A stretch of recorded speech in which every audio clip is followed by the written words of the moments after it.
नई काली बहू का जादुई खाना। आंखों में आंसू लिए माधुरी टूटे मन से अपने पिता बैजू से कहती है, बाबूजी, मुझे ब्याह नहीं करना। आप मंदा जी को मना कर दीजिए। मगर क्यों बिटिया, तू तो भली भांति जानती है कि हम इस गरीबी में कैसे बदतर दिन काट रहे हैं। ऊपर से तेरा ये श्यामला रंग तेरी शादी ब्याह में अड़चन बनता आया है। हर हित पाहुन तेरे काले रंग का ठट्ठा उड़ाकर तुझे ठुकरा कर चल देते हैं। इस बार ईश्वर की दया से इतना सुनहरा रईस रिश्ता मिला है, फिर दहेज के दाम में उन्होंने एक आना भी नहीं मांगा। फिर तू ब्याह करना क्यों नहीं चाहती बेटा? क्योंकि बाबूजी, लाख कोशिश के बावजूद मैं चाहकर भी जायकेदार खाना नहीं बना पा रही हूँ। कभी रोटी टेढ़ी मेढ़ी हो जाती है, तो कभी दाल जल जाती है, तो कभी सब्जी नमक मसाले के मारे माहुर हो जाती है। इसके चलते शादी के बाद मेरी सास मुझे बेढंगी बहू का ताना बाना देगी। माधुरी बेटी, इतनी बेचैन ना हो। अभी तो तेरे ब्याह में महीना भर की देरी है, तब तक तू सीख जाएगी। तेरे बाबूजी को पूरा यकीन है तुझ पे। बैजू की बात सुनकर माधुरी खाना बनाने की कोशिश में लग जाती है। इस बीच महीने भर का मंजर खत्म हो जाता है और शादी का दिन आता है। माधुरी की शादी मंदा के बेटे अवधेश से हो जाती है। यहाँ से शुरू होता है काली नई बहू के ससुराल का सफर। रिपना बहू घर की रीत रिवाज के हिसाब से घर की बड़ी बहू छोटी बहू का स्वागत करती है। आगे बढ़कर बहू का स्वागत करो। यही दिन देखना बाकी रह गया था कि मैं अपने सुंदर हाथों से अपनी काली देवरानी का स्वागत करूं। आइए देवरानी जी, ससुराल में आपका स्वागत है। जी जेठानी जी। कुछ देर बाद माधुरी बहू, सभी रस्म खत्म हो चुकी है। तू भी जाकर आराम कर ले। कल तेरी पहली रसोई की रस्म है, सवेरे उठना होगा। जी माँ जी। पहली रसोई की रस्म के मारे बेचारी काली बहू सारी रात बदरा की ओर ताकती हुई बिहान कर देती है। सवेरा हो चुका है, आज मेरी पहली रसोई है। जल्दी से झाड़ बहार करके नहा लेती हूँ। माधुरी समय से सारा काम निपटा कर रसोई घर में हाजिर हो जाती है। तभी उसकी सास कहती है, सुन बहू, आज तू खाने में कचौरी छोले और खीर बना दे और मेरे लिए बस सादी रोटी और दाल बना देना। इसके बाद मंदा खाने की मेज पर जाकर बैठ जाती है और रिपना कहती है, क्या बात है देवरानी जी, माँ जी की फरमाइश सुनकर आपका चेहरा फीका क्यों पड़ गया? जेठानी जी, मुझे नमक मिर्च का अंदाज मालूम नहीं, समझ नहीं आ रहा इतना सब कुछ कैसे बनाऊंगी। बस इतनी सी बात। एक काम करो, कुकर में छोले उबालने को बिठा दो। 10-12 सीटी में उबल जाएगा। और कचौड़ी के मैदे में नमक ज्यादा डालना, मैदे में खपत ज्यादा होती है। काली बहू की कमी का फायदा उठाकर रिपना जानबूझकर उसका खाना खराब करने के लिए उलूल जुलूल तरीका बताती है। माधुरी उसी हिसाब से खाना पकाकर सभी के बीच परोसती है। अब आएगा मजा। माँ जी, शुरू कीजिए। मंदा बारी बारी से काली बहू के बनाए खाने को चखने लगती है और फिर, आथू, बेड़ा गर्ग हो तेरा। अरे ये खाना बनाया है या खिलवाड़ किया है? सारे छोले तरी में घुल मिल गए हैं, उस पर से नमक के मारे माहूर है। रोटी और कचौड़ी एकदम आड़ी टेढ़ी बनाई है। खीर तो एकदम बकबकी लग रही है। मेरी ही मति मारी गई थी जो मैं ऐसी बहू ले आई, जो ना रूप की धनी है ना गुड़ की भरी है। सास की जली कटी बातें सुनकर बेचारी बहू फफक फफक कर रोते हुए रसोई घर में आकर कहती है, हे माँ अन्नपूर्णा, मेरे अथक प्रयास के बावजूद भी मेरे हाथों से अच्छा खाना क्यों नहीं पक पाता? अचानक माँ अन्नपूर्णा काली बहू की नजरों के सामने प्रकट होती है, जिन्हें देखकर माधुरी कहती है, हे देवी, आप कौन हैं? माधुरी, मैं माँ अन्नपूर्णा हूँ। जो टूटे पीसे मन से माँ अन्नपूर्णा को पुकारता है तो मुझे आना ही पड़ता है। माँ अन्नपूर्णा, मैं क्या करूँ? अपने हाथों से जो भी खाना पकाती हूँ वो खराब बनता है। शायद मेरे कालेपन का परछावा पड़ने के कारण सब बिगड़ जाता है। कुछ करो माँ। शांत हो जाओ माधुरी, मैं तुम्हें वरदान देती हूँ कि मेरा नाम लेकर अब से तुम अपने हाथों से जो भी पकाओगी वो जादुई खाने में बदल जाएगा। मगर ध्यान रहे, ये राज कोई जानने ना पाए, वरना खाने से जादुई होने का असर टूट जाएगा। इसी के साथ माँ अन्नपूर्णा अंतर्ध्यान हो जाती है और इस शाम माधुरी माँ अन्नपूर्णा का नाम लेकर खाना पकाती है। जय माँ अन्नपूर्णा, इस जादुई खाने को खाकर माँ जी और मेरे बीच हुए सभी गिले शिकवे मिट जाएंगे। जैसे ही खाना बनकर तैयार होता है, एक रोशनी खाने में समा जाती है, जिसके साथ वो जायकेदार जादुई खाने में बदल जाता है। फिर माधुरी खाना मेज पर लगाती है। तभी रिपना बीच में तारीफबाजी करते हुए कहती है, अरे माधुरी, सवेरे माँ जी को अपना बेढंग खाना खिलाकर मन नहीं भरा, जो सांझ को फिर उनके मुंह का स्वाद बिगाड़ना चाहती हो। अरे ले जा अपना उलुल जुलुल खाना, इसे देखकर ही मेरी भूख मर गई है। माँ जी, मैंने बड़े प्यार से बनाया है ये सब, एक बार चख कर देखिए, एक बार चख कर देखिए मेरी खातिर। जैसे ही मंदा अपनी काली बहू के हाथों द्वारा बनाया गया जादुई खाना खाती है तो वो खुद को खाने की बड़ाई करने से रोक नहीं पाती। वाह बहू, मजा आ गया, क्या जायकेदार खाना बनाया है, मन खुश हो गया ये खाना खाकर। हाँ माधुरी, सचमुच क्या लाजवाब खाना बनाया है तुमने, तुम्हारे हाथों में तो जादू है। ये सुनकर माधुरी मुस्कुराते हुए मन ही मन कहती है, अब इन्हें क्या पता, जादू खाने में है। उस रोज के बाद काली बहू के हाथों बने जादुई खाने ने सभी का मन मोह लिया। अब तो हर दिन मंदा अपने मुंह से काली बहू के जादुई खाने की बड़ाई करते नहीं थकती। माधुरी बहू, जरा यहाँ तो आना। जी माँ जी, कहिए। वो आज सांझ मेरी कुछ सहेली तुझे देखने आ रही है, उनके लिए बढ़िया कुछ बना लेना। इसी के साथ माधुरी रसोई घर का रुख करती है। एक काम करती हूँ, मटर मशरूम की सब्जी और पालक पनीर के पकोड़े बना लेती हूँ, साथ में कचौड़ी कर दूंगी। माधुरी झटपट से खाना पका लेती है और कहती है, जय माँ अन्नपूर्णा, जल्दी से जादुई खाने में बदल जाओ। काली बहू के ऐसे कहते ही वो खाना जादुई खाने में बदल जाता है। तभी रिपना वहाँ आती है। माधुरी माँ जी की सहेली आ चुकी है, उन्हें पानी दे आओ। जी जेठानी जी।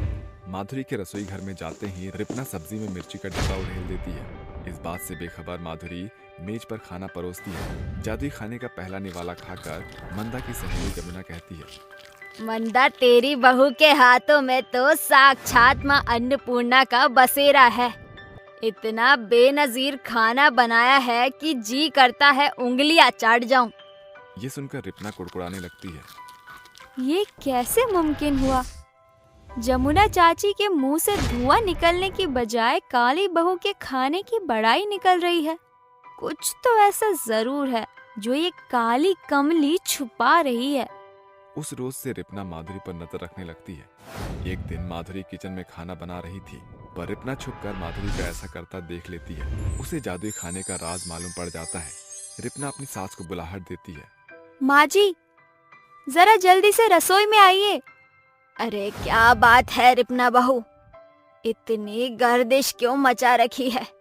माँ जी, देवरानी जी के हाथों बने भोजन का भेद खुल गया। आप जानती भी हैं, देवरानी जी जादुई खाना बनाती हैं, इसीलिए वो जायकेदार होता है। माँ अन्नपूर्णा ने इन्हें आशीर्वाद दिया है। रसोई घर का राज खुलता देखकर काली बहू की आंखों में आंसू भर जाते हैं और वो बोलती है, जेठानी जी, आपको मेरे जादुई खाने का राज पता चल गया। अब मेरे हाथों का खाना फिर से बिगड़ने लगेगा और मजबूरन मुझे फिर से माँ जी के ताने बाने सुनने होंगे।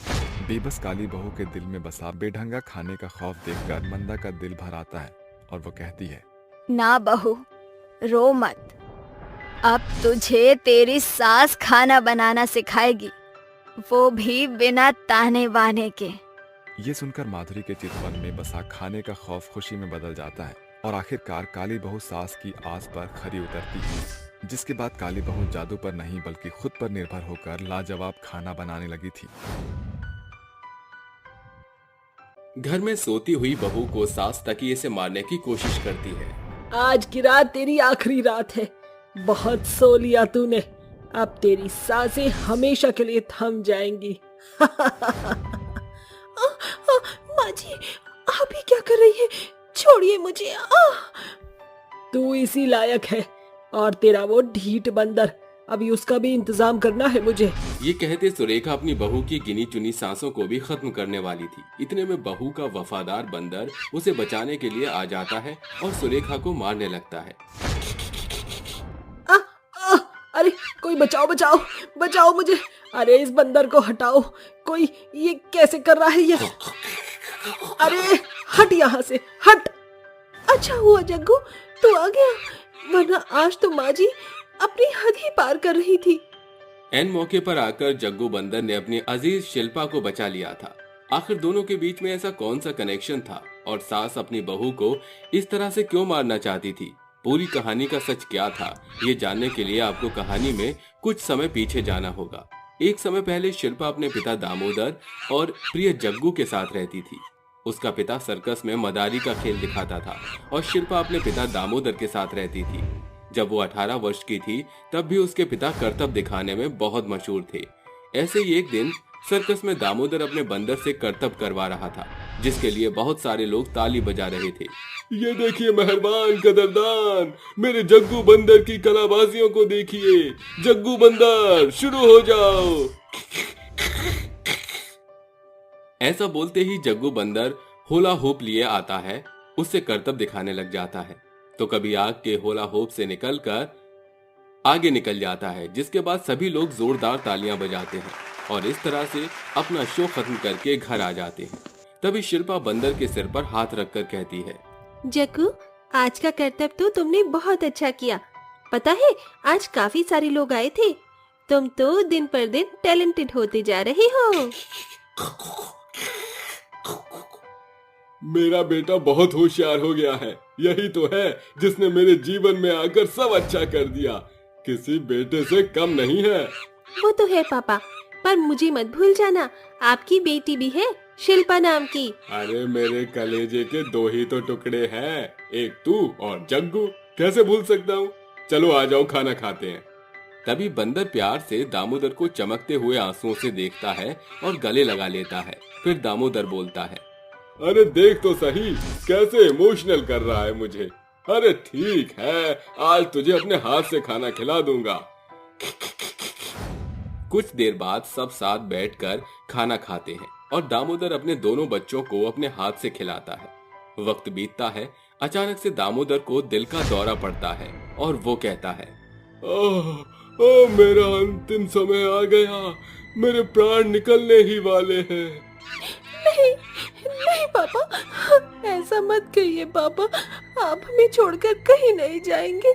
मैं और जग्गू कैसे रहेंगे आपके बिना? दामोदर की ऐसी दशा देखकर बंदर भी उसका हाथ पकड़कर रोने लगता है।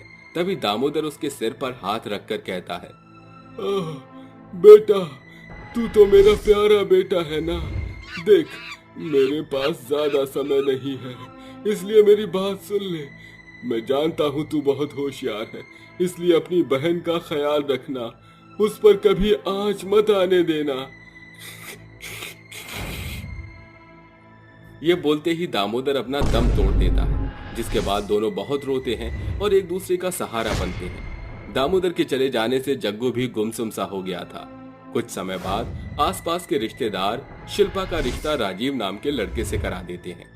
जग्गू उसका चहेता था, इसलिए वो उसे अपने साथ ससुराल ले जाती है, जिस बात से उसकी सास सुरेखा चिढ़कर कहती है, आए हाय, मेरा घर कोई सर्कस थोड़ी है जो अपने बंदर को यहाँ ले आई है। अब इसे चिड़िया घर मत बना दियो। माँ जी फिक्र मत कीजिए, जग्गू आपको परेशान नहीं करेगा, न ही कोई काम बिगाड़ेगा। ये बहुत समझदार है, मेरी बात मानता है।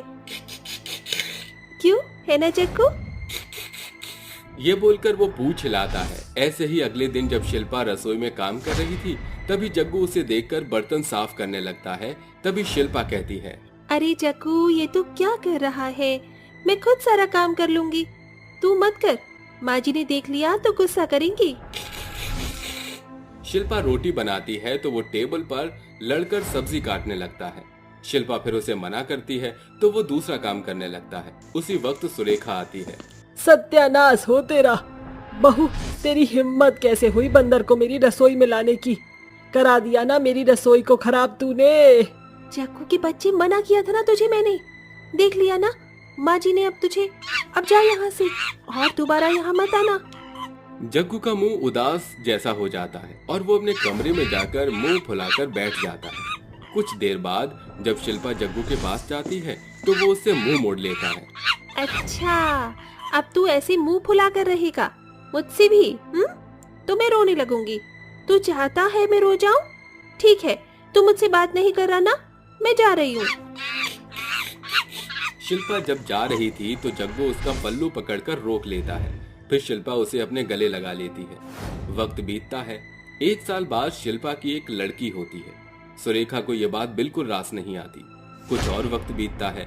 शिल्पा दोबारा गर्भवती होती है। फिर से उसे लड़की होती है।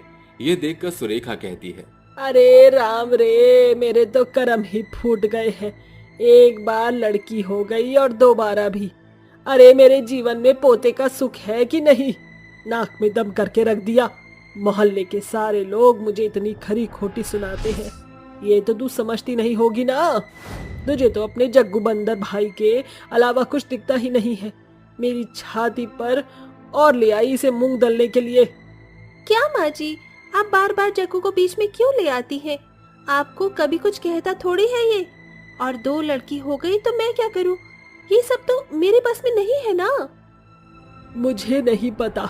अगर तूने मुझे पोता नहीं दिया तो मैं तुझे इस घर से बेघर कर दूंगी और तू दोबारा से अनाथ बनकर घूमती रहियो।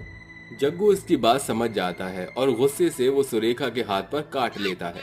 तभी वो रोते हुए कहती है, अरे राम रे, मर गई। आई, काट दिया इस बंदर ने, मुझे मार डाला। अगर बहू उसका जहर मेरे शरीर में चला गया और मैं मर गई तो तुझे छोड़ूंगी नहीं मैं। माँ जी, आप फिक्र मत कीजिए, हम डॉक्टर के पास लेकर चलते हैं। जग्गू, तुझे ऐसे नहीं करना चाहिए था। तभी शिल्पा अपनी सास को डॉक्टर के पास ले जाती है और डॉक्टर उसे टेटनस का इंजेक्शन लगा देता है। कुछ दिनों में वो ठीक हो जाती है। मगर सुरेखा उसकी दोनों बेटियों और जग्गू से बहुत चिढ़ती थी। उसकी दोनों पोतियां थीं, इसलिए वो कभी शिल्पा पर अत्याचार करती थी और कभी डंडे से मारती थी। अक्सर शिल्पा का पति बाहर रहा करता था, इसलिए वो इन सारी हरकतों से बेखबर था।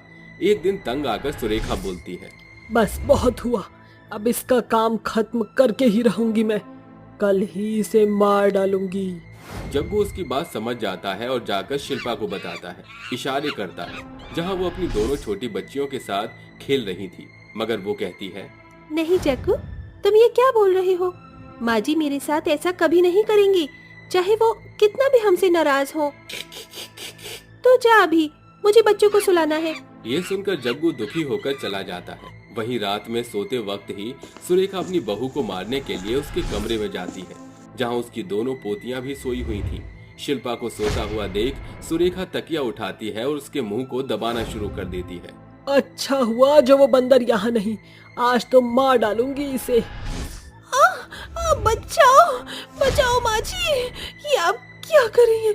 छोड़िए। जग्गू, जग्गू। तभी जग्गू उस पर झपट जाता है, जिससे शिल्पा बच जाती है और जग्गू उसे चाटे ही चाटे मारता है। आए, मार डाला रे, इस बंदर को कोई हटाओ।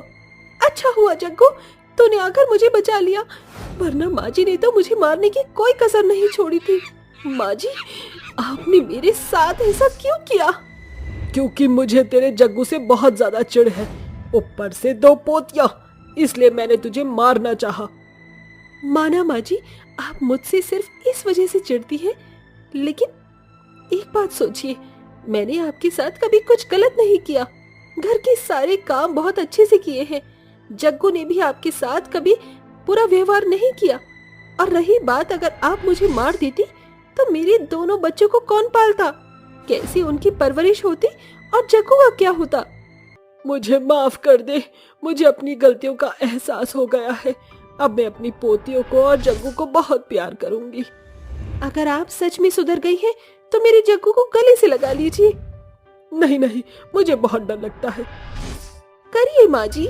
इस तरह सुरेखा जग्गू को गले लगा लेती है, जिससे वो बहुत डरती है और सब खुशी खुशी रहने लगते हैं।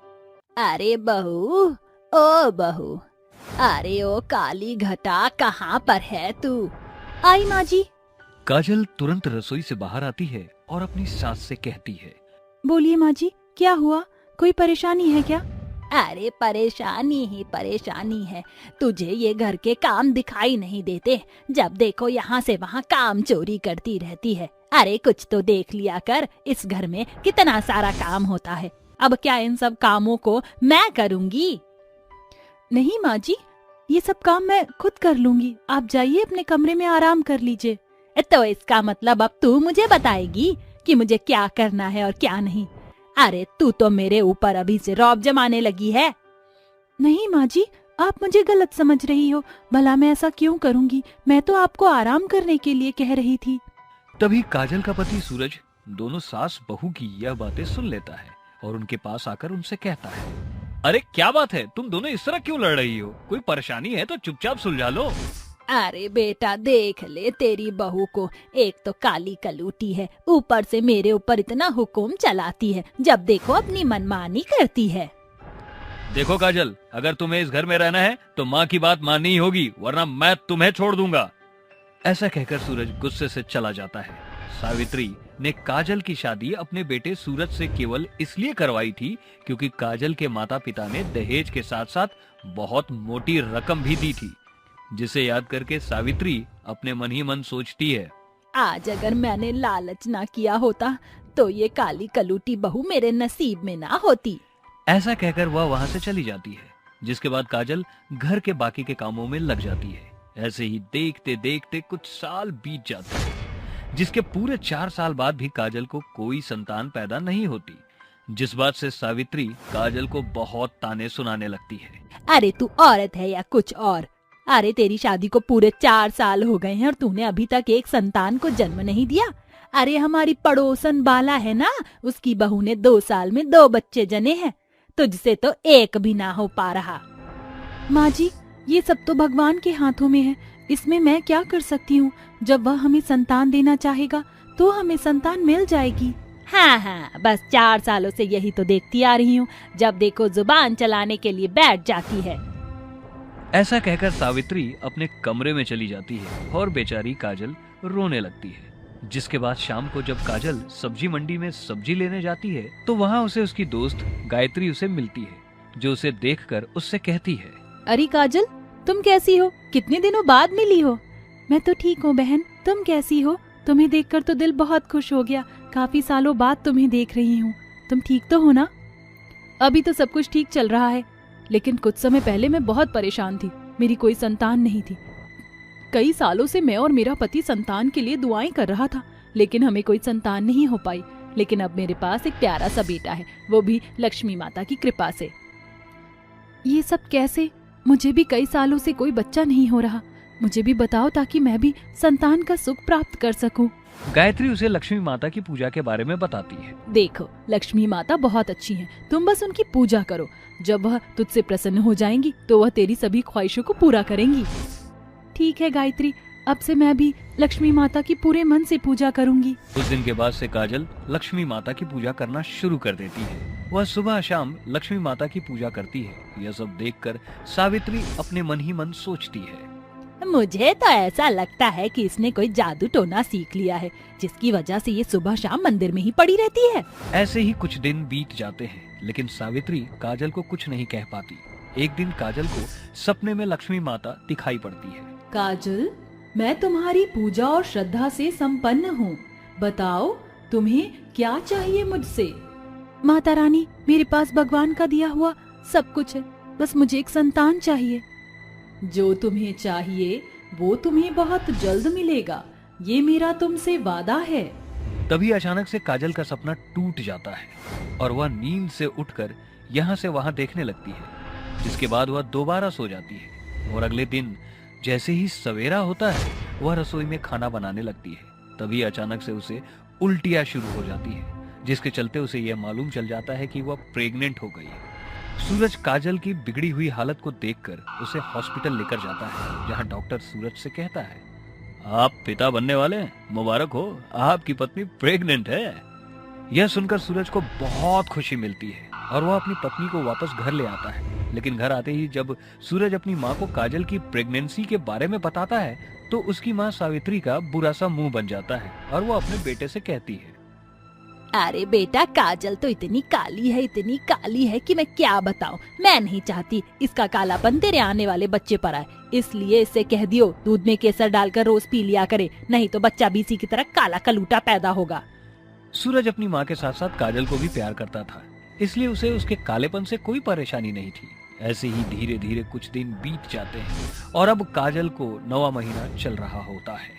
लेकिन उसी बीच करवा चौथ का व्रत आ जाता है। काजल अपनी सास सावित्री के पास जाती है और उनसे कहती है, माँ जी, करवा चौथ का व्रत आ रहा है, मुझे करवा चौथ का व्रत रखना है।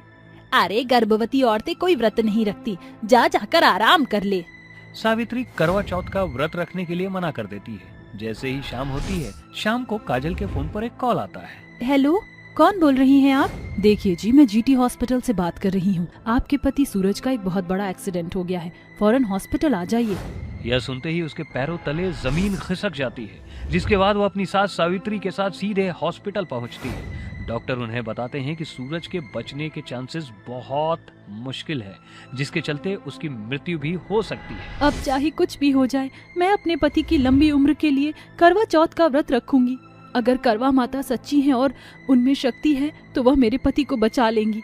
अब उनका इम्तिहान ही सही।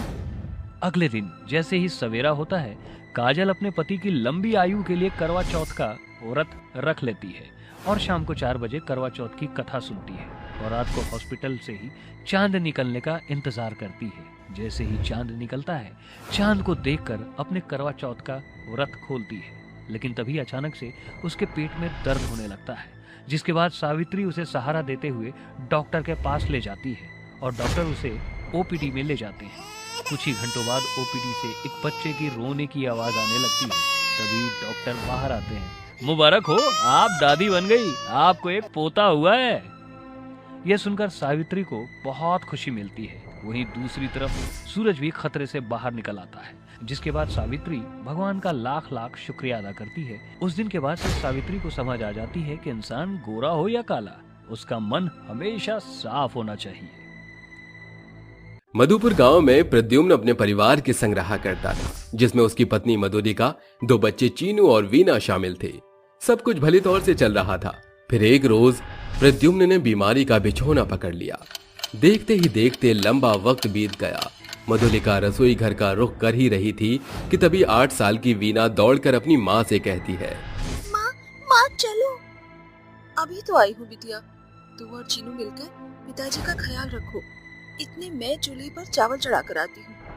एकाएक चीनू भी वहां हाजिर होता है। उसकी आंखों में आंसुओं के सैलाब को देखकर मधुलिका सहमी हुई अपने पति प्रद्युम्न के पास दौड़ती है, जहां प्रद्युम्न बिस्तर पर पड़ा अपनी अंतिम सांस गिन रहा था। पति की बिगड़ी अवस्था देख मधुलिका की आंखों में आंसू डबडबा आते हैं। वो सिसकते सुर में कहती है, अजी, गहरी सांस भरी, कुछ भी नहीं होगा आपको। मधुलिका, मैं तुम्हें यूं बीच मझधार में अकेला छोड़कर जा रहा हूँ। मेरी बातें गौर से सुनो। रसोई घर में एक खुफिया दीवार है, जिसके भीतर एक जादुई कढ़ाई कैद है, जो मुझे पिताजी ने सौंपी थी। अब तक मुझे इसकी जरूरत नहीं पड़ी, मगर मेरे जाने के बाद तुम्हें उस जादुई कढ़ाई की जरूरत आन पड़ेगी। जिस पल तुम उस कढ़ाई को जलते चूल्हे पर रखकर उसे खाने की कोई भी वस्तु मांगोगी, वो जादुई कढ़ाई तुम्हें वो मुहैया करेगी। जादुई कढ़ाई का रहस्य जाहिर करके प्रद्युम्न भगवान को प्यारा हो जाता है। ये दुखद मंजर मधुलिका के मन में गहरा प्रभाव छोड़ता है। प्रद्युम्न को गए 13 दिन पूरे हो जाते हैं। धीरे धीरे मधुलिका के घर में खाने के लाले पड़ गए, जिसे देख वो मुरझाई स्वर से कहती है, जितना भी पैसा बचा था वो सब प्रद्युम्न की तेजी में लग गए। अब एक फूटी कौड़ी भी नहीं बची। मेरे आंखों के सामने मेरे दोनों बच्चे भूख से बिलबिला रहे हैं। ये घनघोर गरीबी दिखाने से भला तो ये होता भगवान कि तुम मुझको उठा ले। जैसे वो आंखें मूंदती है, उसे अपने पति प्रद्युम्न की बात याद आने पर वो रसोई घर का रुख करती है। पूरे घर में सीमेंट की प्लास्टर चढ़ी हुई है, सिवाय इस दीवार को छोड़ के। जरूर जादुई कढ़ाई यही कहीं कैद है। मधुलिका जैसे ईंटों को हटाती है, उसके भीतर से एक बड़े आकार की कढ़ाई बाहर निकलती है। मधुलिका बच्चों के साथ मिलकर उसे साफ सुथरा करके पति के कहे अनुसार चूल्हा जलाकर जादुई कढ़ाई को उस पर रखकर कहती है, ये जादुई कढ़ाई जल्दी से मुझे खाना दे। मधुलिका के बोल का जादुई कढ़ाई पर कोई असर न होने पर एक आवाज घर में गूंजती है, मधुलिका ऐसे नहीं, इस शब्द को कहो, ए जादुई कढ़ाई, मैं हूं इंसान, पक जाए तेरे भीतर पकवान। मधुलिका उसी शब्द को जादुई कढ़ाई में दोहराती है, ए जादुई कढ़ाई, मैं हूँ इंसान, पक जाए तेरे भीतर मीठे पकवान। उसके इतना कहते ही कढ़ाई के भीतर एक तेज चमक लौवित होती है, जिसके साथ कढ़ाई के अंदर से अनेकों पकवान एक एक करके थाली में भरे बाहर आते हैं, जिसे देख चीनू और वीना कहते हैं, अरे वाह, ये तो कमाल हो गया। हाँ चीनू, ये जादुई कढ़ाई तो बिना राशन पानी के ही पकवान पकाती है। वीना दीदी, इतने सारे पकवान देखकर तो मेरे मुंह में पानी आ रहा है, चलो अपनी भूख मिटाते हैं। जादुई कढ़ाई के बदौलत उस दिन वो पेट भरकर बढ़िया खाना खाकर सो जाते हैं। ऐसे ही हर एक दिन मधुलिका उस जादुई कढ़ाई से अपना और अपने बच्चों का मनपसंद खाना मांगकर पेट पाल रही थी। फिर एक रोज सल्टू उसके घर का दरवाजा पीटता हुआ कहता है, अरे ओ मधुलिका, अरे कहाँ मर गई? अरे अरे बाहर आ, कर्जखोर की लुगाई। सज्जू भाई, क्या हुआ? क्या हुआ? तेरा पति तो मिट्टी में मिल गया, मगर मरने से पहले उसने मुझसे लाख रुपया उधार लिया था। मगर मेरे पति प्रद्युम्न तो किसी से उधार नहीं लेते थे। अरे तो क्या मेरे पति झूठ बोल रहे हैं? अगर हमारे पैसे नहीं चुकाए तो तेरे घर के एक एक सामान का सौदा करके अपनी पाई चुकती पूरा करेंगे। ये भाग्य लक्ष्मी, समझी? चलो जी यहाँ से। सभी के जाते ही मधुलिका फूट फूट कर रोती है। वीना उसके आंसू पोंछ कर कहती है, माँ चुप हो जाओ, आप तो जानते हो भाग्य लक्ष्मी काकी और सरजू काका एकदम लोभी लोग हैं। मुझे पूरा यकीन है पिताजी ने इनसे कोई पैसा नहीं लिया होगा। पूरे गांव में इन्होंने इस अफवाह को फैला दिया है।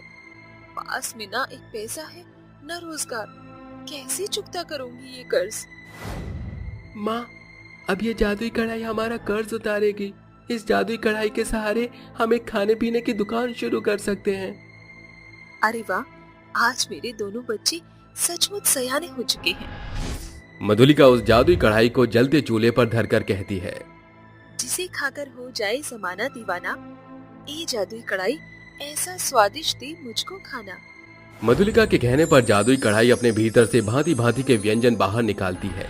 तीनों जादुई कढ़ाई को चूल्हे पर चढ़ाकर बने खाने के संग गांव गांव घूमकर उसे बेचने लगते हैं। पहले ही रोज मधुलिका को भारी कमाई होती है। उस पैसे से वो अगले दिन एक भाड़े की दुकान खोलकर खाने का ढाबा खोल देती हैं। माँ देखो, लोग आना शुरू हो चुके हैं, मगर अब तक खाने को कुछ नहीं पकाया। अरे पुत्तू, ये कोई साधारण कढ़ाई थोड़ी है जिसमें घंटों लगकर पकाना पड़े। माँ के एक ऑर्डर फरमाने पर हमारी जादुई कढ़ाई खाने की कतार लगा देगी। ऐसे बने मेरी रसोई खाली पेट जाने न पाए कोई। ए जादुई कढ़ाई मुझको दे ऐसा स्वादिष्ट खाना। ये कहकर मधुलिका जादुई कढ़ाई को जैसे ही जलते चूल्हे पर चढ़ाती है, उसके भीतर से लबालब खाने का खजाना पूरे ढाबे को भर देता है। लोग खाना खाकर कहते हैं, अरे वाह, इस खाने का ढाबा कितना सस्ता है, अरे उतना स्वादिष्ट भी। पेट भर गया मगर मन भरने का नाम नहीं ले रहा। अरे सबसे लाजवाब तो ये कढ़ाई पनीर है, मुंह से ही नहीं छूट रहा। देखो माँ, सभी को हमारे ढाबे का खाना पहले ही दिन से कितना पसंद आ रहा है। जादुई कढ़ाई के खाने का जादू लोगों पर इस कदर छा जाता है, जिससे कि हर एक रोज उनके ढाबे की भीड़ बढ़ती ही चली जा रही थी। देखते देखते तकरीबन 1 महीना बीत जाता है। एक सवेरे, ये लो सरजू भाई, तुम्हारे पैसे गिन लो, ब्याज समेत है। मधुलिका के जाते ही दोनों पैसे गिनकर कहते हैं, अरे ये एकाएक पैसा कैसे पलट गया? महीने भर के भीतर 1 लाख पार रुपया, इतना तो सरकारी अफसर कमाते हैं। अरे मेरी लाफू झन्नी लुगाई, आजकल इसका ढाबा जोर शोरों पर चल रहा है। न जाने क्यों मुझे दाल में कुछ काला लग रहा है। गांव में सन्नाटा छा जाने पर उस रात दोनों दंपत्ति खिड़की के पास खड़े मधुलिका के घर में ताका झाकी करते हैं, जहां चीनू कहता है, माँ मुझे रसमलाई खाने का मन हो रहा है। ठीक है चीनू, ठहर जा। ये बोलकर मधुलिका चूल्हा जलाकर जादुई कढ़ाई चढ़ाकर कहती है, चीनू मांगी रसमलाई, दे दो झट से जादुई कढ़ाई। एकाएक जादुई कढ़ाई रसमलाई से भर जाती है। अच्छा तो ये माजरा है। इस जादुई कढ़ाई के कारनामे से इनकी काया पलट हुई है। तीनों की आंखें बोझिल होता देख दोनों दंपत्ति दबे पांव उनकी जादुई कढ़ाई चुराकर घर ले आते हैं। जैसे मधुलिका की नींद खुलती है वो कढ़ाई को नपाकर कहती है, चीनू, वीना, बच्चों तुमने कहीं कढ़ाई को देखा? नहीं माँ। जैसे मधुलिका की नजर जमीन पर पड़े छाप पर पड़ती है, वो उनका पीछा करते हुए सरजू के घर आती है, जहाँ भाग्य लक्ष्मी कहती है, ए जादुई कढ़ाई, हमको इसी पल निर्मल खीर खिला। अरे यह कढ़ाई तुम्हारे कहने पर कुछ दे क्यों नहीं रहा? रुको मैं कहता हूँ।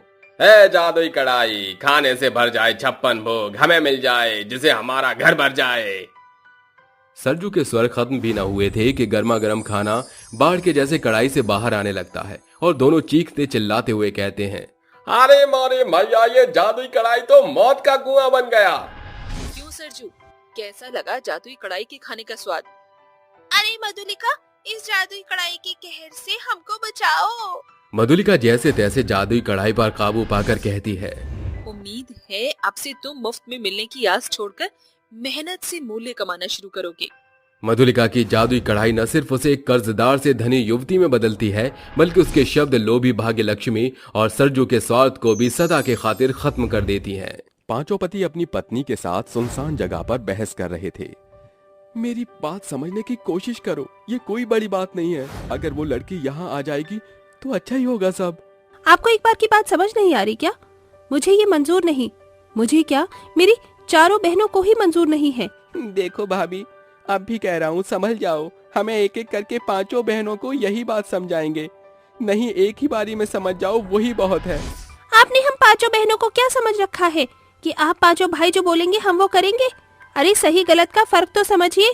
हम पांचों लास्ट बार बोल रहे हैं, हम आपकी बात से सहमत नहीं हैं। चाहे जो करना है कर लीजिए। ठीक है, तो हमने भी फैसला ले लिया है। क्यों भाइयों? अब देखो, ये बोलते ही उसके चारों भाई उसका इशारा समझ जाते हैं और पांचों भाई एक साथ अपनी पत्नियों को खंजर भोंककर मार डालते हैं। आखिर ये पांचों पति या पत्नी किस बात पर बहस कर रहे थे और क्यों इन्होंने अपनी पत्नियों को मार डाला? पूरी बात क्या थी, ये जानने के लिए हमें कहानी में उस समय पीछे जाना होगा। इन सब की शुरुआत एक ढाबे से हुई थी, जहां ये पांचों बहनें नम्रता, रूही, माधवी, पल्लवी, इच्छा मिलकर हाईवे पर ढाबा चलाती थी। ऐसे ही सुबह उठकर इच्छा झाड़ू लगा रही थी, तभी नम्रता कहती है, इच्छा यार जल्दी से साफ सफाई कर ले, ढाबे पर लोगों का आने का समय हो रहा है। और माधवी, पल्लवी, खाना पक तो रहा है ना? अरे दीदी आप फिक्र मत करो, सारी सब्जियां तैयार है और आटा गूंद दिया है, बस गरम गरम सेक कर परोसना है ग्राहकों को। और दीदी मैंने सारी सफाई कर ली, आप टेंशन मत लीजिए। और रूही कहाँ रह गई? दीदी मैं ये रही, कुएं से पानी लेने गई थी तो इन लोगों की कार खराब हो गई और इन्हें भूख भी लग रही है तो मैं इन्हें यहाँ ले आई। अरे ये तो बहुत ही अच्छी बात है, आप लोग आइए ना, खाना खाइए। इतनी सुबह सुबह आपने खाना तैयार कर लिया सारा? अरे हाँ, आप फिक्र मत कीजिए, खाना तैयार है। आप लोग बैठिए और बता दीजिए क्या क्या लाना है। हाँ, आपका जो भी बेस्ट थाली हो वो ले आइए। ये सुनकर पांचों बहनें उनका अच्छे से आदर सत्कार करके खाना परोस देती हैं, जिसे खाकर वो खुश होकर ढाबे से चले जाते हैं और एक के बाद एक उनके ढाबे पर लोग आते रहते हैं। 2 दिन बाद एक गाड़ी से पांचों भाई निकलकर आकर कहते हैं, अजी जरा हम 5 भाइयों के लिए बढ़िया सा खाना लगा दीजिए। ठीक है, आप थोड़ा इंतजार कीजिए, हम अभी लाते हैं। कुछ देर में पांचों बहनें खाना लेकर जब टेबल पर पहुंचती हैं, तो पांचों भाई अपनी अपनी पसंद की लड़की को ताड़ने लगते हैं और कहते हैं, अरे यहाँ पर एक भी मेल वर्कर नहीं है, आप पांचों इस ढाबे को चलाती हैं क्या?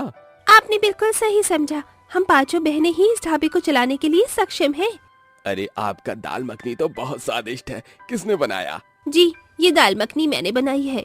अरे वाह, आप जितनी खूबसूरत दिखती हैं उतनी ही आप अच्छा खाना भी बनाती हैं। अरे नान खत्म हो गया, आप और लेकर आएंगे क्या? जी जी बिल्कुल। ये बोलकर जब पल्लवी रोटी उसे परोसती है तो सुमित उसका हाथ छू लेता है और आंख मारकर कहता है, जादू सिर्फ आपकी बहन के हाथ में ही नहीं, आपके हाथ में भी है। पांचों बहनों के सच में आप सारी अकेली रहती हैं। हाँ जी, आपने बिल्कुल ठीक समझा। आप सबने खाना बहुत ही अच्छा बनाया था, ये लीजिए पैसे। हाँ, अब चलते हैं। ये कहकर वो पांचों भाई चले जाते हैं और रोज रोज बहाने से उनके ढाबे पर आने लगते हैं। भाई मैं कह रहा था, हम पांचों भाइयों को वो पांचों बहनें पसंद हैं और उनका इतना मशहूर ढाबा भी है। अगर हमने उस ढाबे को बेचा तो लाखों रुपए का फायदा हो जाएगा। क्या कहते हैं, आप उनसे शादी कर ले? तूने बिल्कुल सही कहा। वैसे भी वो पांचों गवार सी हैं, हमारी चालाकी को समझ नहीं पाएंगी। पांचों लड़के उन पांचों बहनों को अपनी मीठी पीठी बातों में फंसाकर उनसे शादी कर लेते हैं और शादी का ढोंग रचाते हैं। पैसों के लालच में वो ढाबे पर उनकी कभी कभार मदद कर दिया करते थे।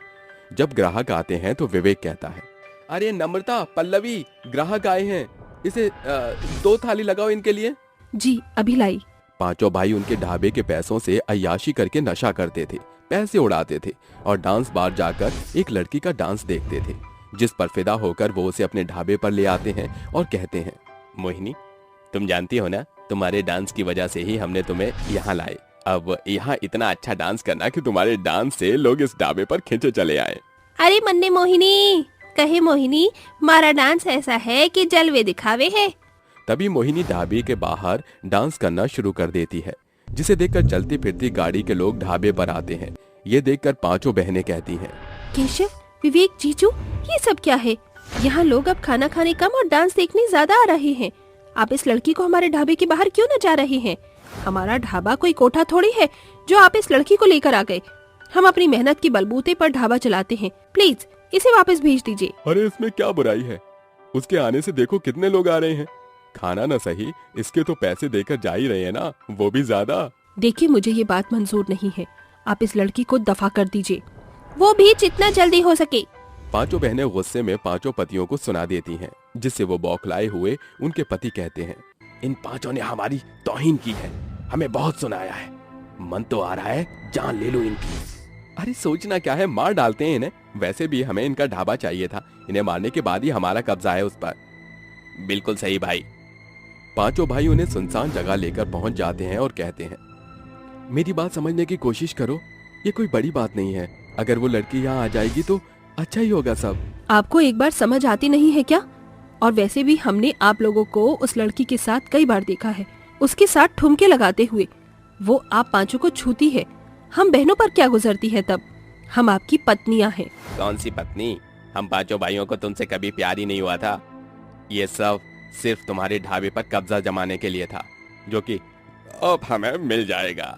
इसका मतलब आप सबने हमें धोखा दिया? हाँ बिल्कुल, जो हम चाहते थे हमने वही किया, तुम सबको धोखा दिया।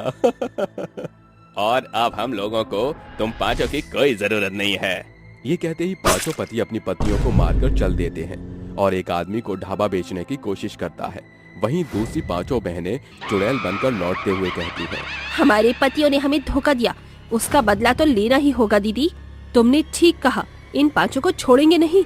इन्होंने हमारे ढाबे और हमारे प्यार के साथ जो किया, उसका हर्जाना तो भरना ही पड़ेगा इन्हें। तो चलिए। ये कहते ही पांचों बहनें अपने ढाबे पर पहुंच जाती हैं, जहां एक आदमी ढाबे को तोड़ने ही जा रहा था। तभी पांचों चुड़ैलें उसे मार कर कहती हैं, तेरी हिम्मत भी कैसे हुई हमारे ढाबे को तोड़ने की? चुड़ैल, वो भी 5-5। मुझे माफ कर दो, मुझे मारना मत। ये ढाबा तो मैंने खरीदा है 50 लाख में, उन पांचों लड़कों से लेकर। सुना दिया आपने, उन्होंने ये बेच दिया है, उन्हें खत्म ही करना होगा। हाँ चलो। सुन बे टकले, अगर दोबारा इस दरवाजे पर आया तो तू जिंदा बचने के काबिल नहीं होगा। चल भाग यहाँ से। ऐसा कहकर वो पांचों चुड़ैल अपने ढाबे को तोड़ने से बचा लेती हैं और उन पांचों भाइयों को ढूंढकर मार डालती हैं और कहती हैं, हम मारना नहीं चाहते थे, पर तुमने हमारे साथ ये किया है, उसका हर्जाना तो भुगतना ही था। इन्होंने सोचा कि हमारे ढाबे को हमसे छीन लेंगे। नहीं, हम अपने ढाबे को दोबारा चलाएंगे। दीदी, इन पांचों की लाश नदी में फेंक देते हैं। हाँ फेंक दो। पांचों बहन अपने धोखेबाज पतियों की लाश को नदी में फेंक देती हैं, जिसके बाद अपना रूप बदलकर अपने ढाबे को वो फिर से चलाती हैं, जहां सभी लोग पेट भरकर खाना खाया करते थे।